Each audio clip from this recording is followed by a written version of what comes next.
Ever feel like just keeping up with the news is a full-time job? Huh. Tell me about it. Well, imagine being in charge of an entire city. Oh, I can only imagine. That's what the Springfield City Commission just wrapped up, actually their big 2-day retreat. Their annual retreat, right? Yeah, and they covered a ton. I mean, we're talking police reform, aging infrastructure, even a total transportation overhaul. The works. So they're figuring out how to keep Springfield running smoothly. And hopefully thriving, too. You guys sent over the meeting minutes from the retreat. Our favorite. Right. A total treasure trove of info. And lucky for you, we love digging into this stuff.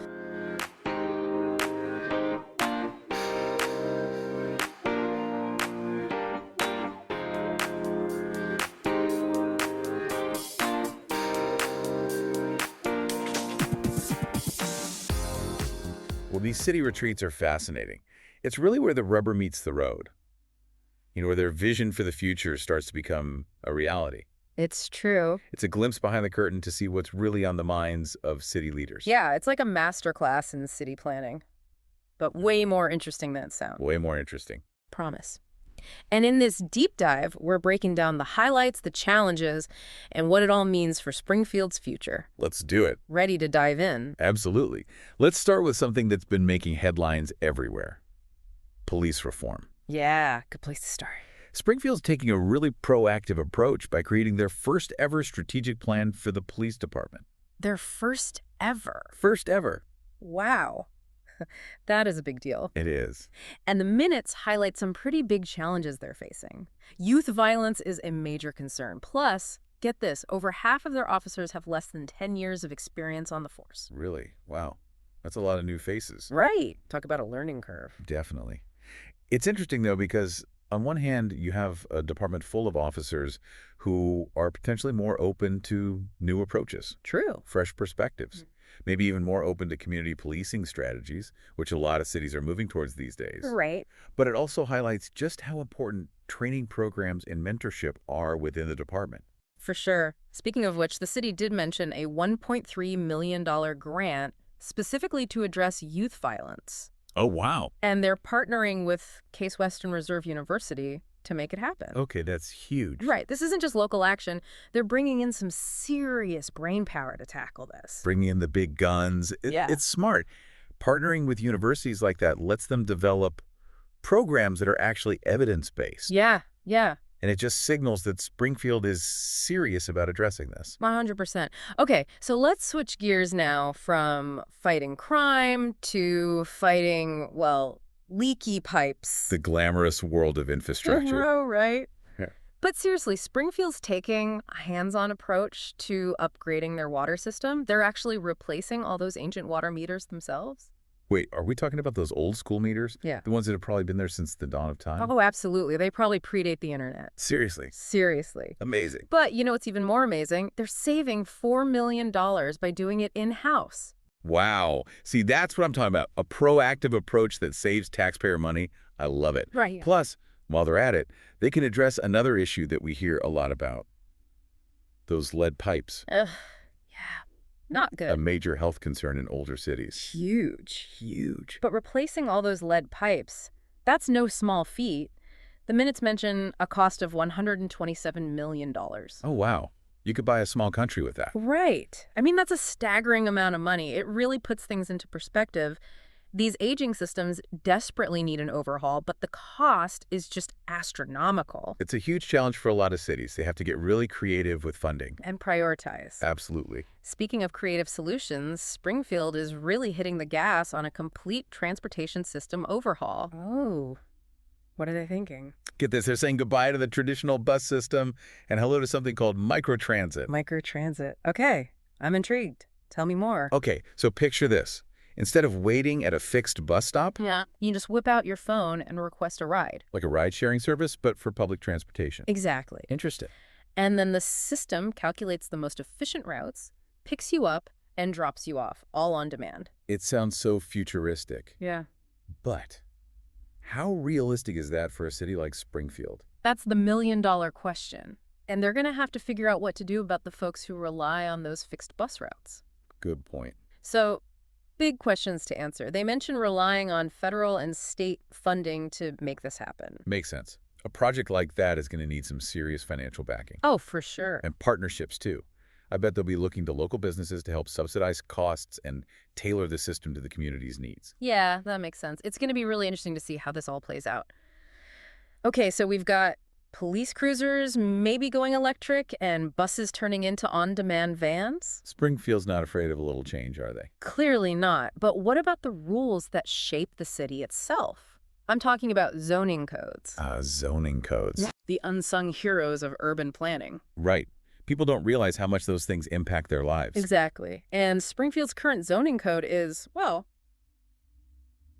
Let me guess, a little outdated. a little bit. It's from 2001. Back when we all thought flip phones were the coolest thing ever. Seriously. So yeah, a zoning overhaul is way overdue. Think about how much the world has changed just since 2001. Right. So much. A modern zoning code, something user-friendly, that can be a game changer. Especially for businesses, right? Especially. It can streamline the whole process for them, make it easier to open their doors, bring jobs to the community. So instead of waiting months for permits, they could be up and running in no time. Exactly. That makes sense for attracting new businesses, but what about the people who already live in Springfield? How does this impact them? It's all about creating vibrant, livable neighborhoods for everyone. Oh, okay, I like the sound of that. Think green spaces, walkable streets, those mixed-use developments where you can live, work, and play all in the same area. So you might not even need to own a car, really. Exactly. That's the goal. It's about improving the quality of life for everybody. Love it. Okay, so we're talking about transforming Springfield from the ground up, but we need to be realistic. All these big plans they have require one crucial ingredient. Money, money, money. Always. So how is Springfield's financial health looking these days? Did they strike gold or what? Well, remember those ARPA funds? Oh, yeah, back in 2021? Right, when the federal government stepped in to help local economies recover from the pandemic. Right. Springfield actually received a pretty hefty sum, $44 million to be exact. $44 million. That's huge. I was not expecting that. It's a lot of money, but it's not without its caveats. What do you mean? They've got to allocate those funds by the end of next year, Okay. and all of it has to be spent by the end of 2026. Oh, wow. So the clock is ticking. It is. They've got to invest those funds wisely and make sure they're going to have a lasting impact. No pressure. Right. But that's not all. They're also dealing with some financial headwinds, you could say. Oh, like what? The minutes mentioned a bit of a dip in their income tax revenue. Really?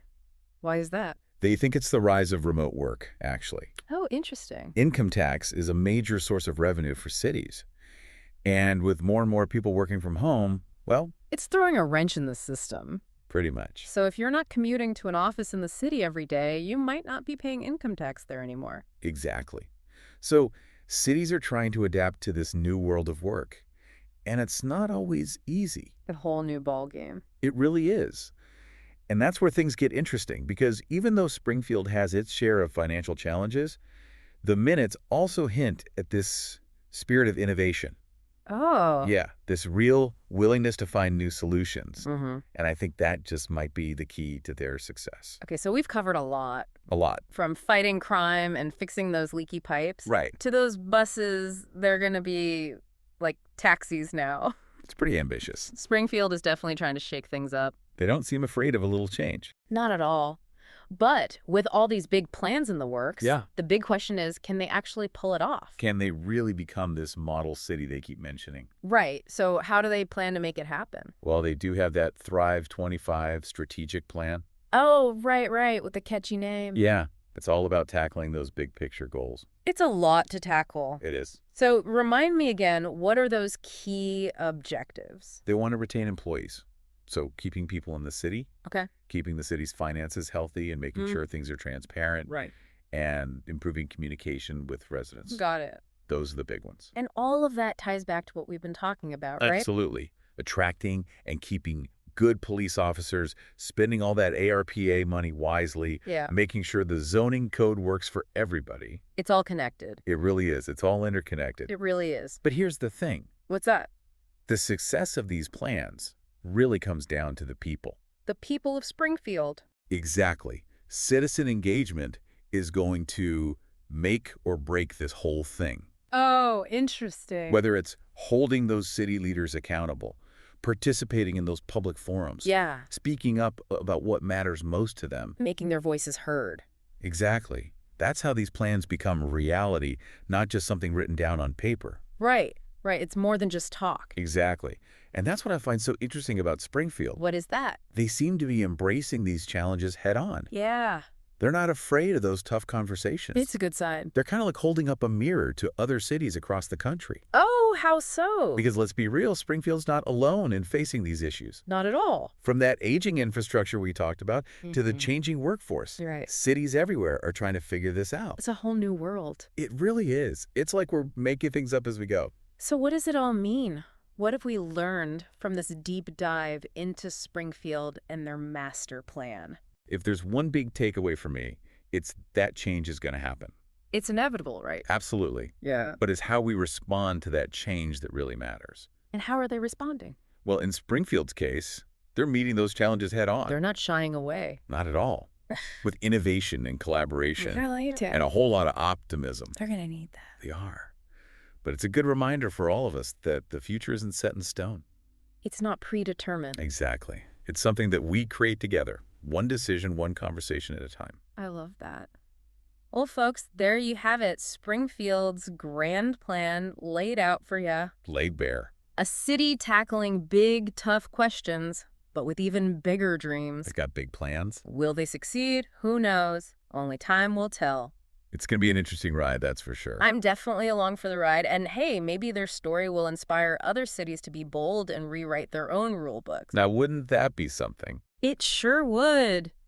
That's all the time we have for today's deep dive. A huge thank you to our expert for joining us. Thanks for having me. It's always a pleasure to geek out on city planning. Anytime. And to all of you listening, thank you for joining us on this journey. Until next time.